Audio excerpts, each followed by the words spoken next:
ladies and gentlemen, and welcome to the April edition of the Monthly Dose. My name is Cori Ritchey, and I will be your host today. On the show today, we discuss a new wave of COVID and occupational therapy. We start with Lindsay Tobey, an occupational therapist, to walk us through when we see occupational therapy, how we can practice it best, and amongst other things.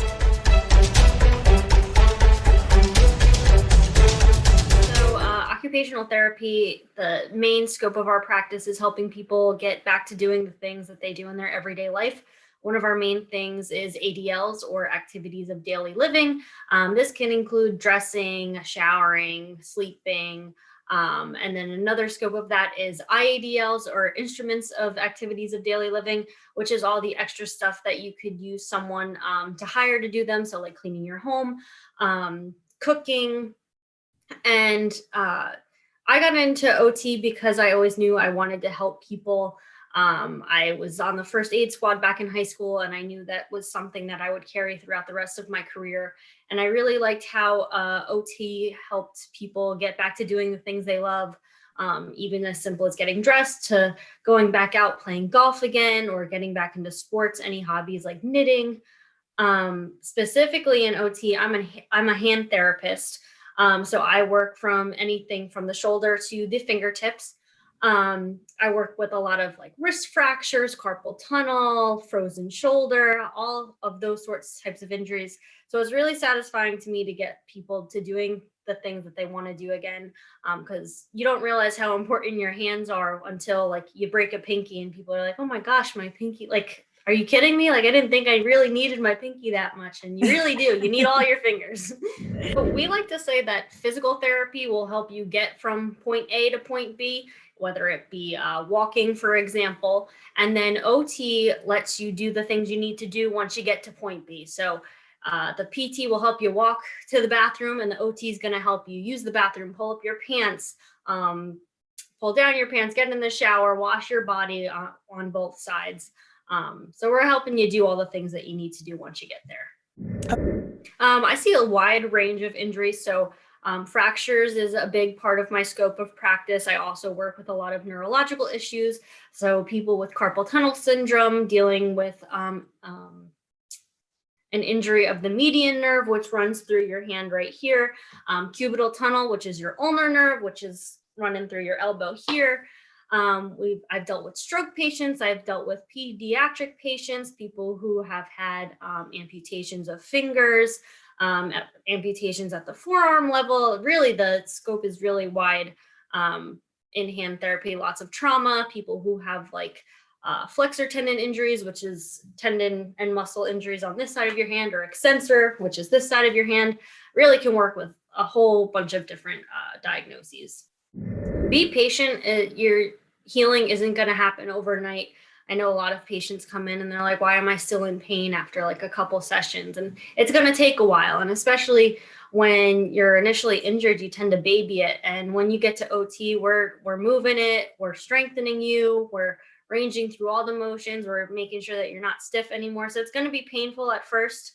We'll be honest with you, but it's going to get better. And our motto in OT is motion is lotion. So the more you move it, the better you're going to feel, even though it doesn't feel too hot to start off with. So most appointments are usually only an hour.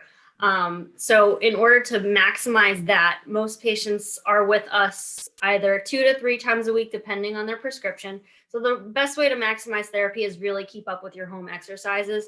Like if you think about the grand scheme of things, you're only with us for 3 hours a week and you're at home the rest. So you really need to do your homework and work at home in order for you to get better, because just the 3 hours a week isn't going to do it for you. So like one of the main things that's good for people to know, if you're a New Jersey patient, New Jersey is direct access, which means you can come into a hand therapy clinic, physical therapy clinic, whatever you need, for 30 days, and you don't need a prescription. After the 30 days, then you need to get seen by a doctor, but we can help you figure out anything that you need within that 30-day period. We might be able to get you in and out. and better by then, or if we need a prescription by a doctor, we all have a good range of doctors in our little black book that we can send you out to. Some people just come in with like regular pain if they have numbness and tingling.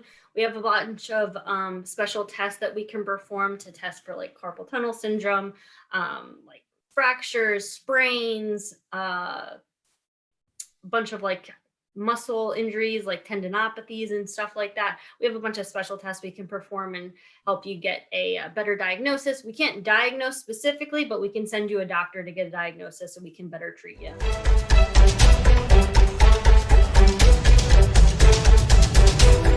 In other news today, just around the 2-year anniversary of the arrival of the coronavirus in the United States, a new wave of the pandemic is hitting European and Asian countries.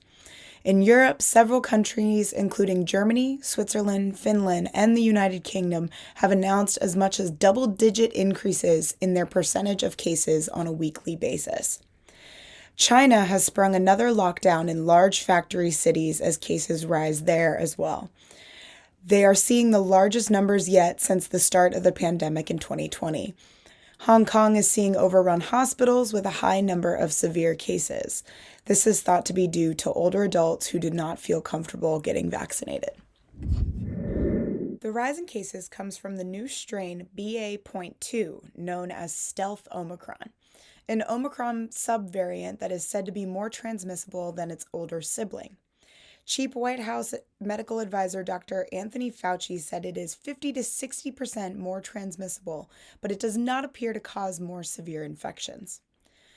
With the rise in cases across the pond, U.S. states continue to lift mask mandates and other restrictions as cases continue to trend downward in most places.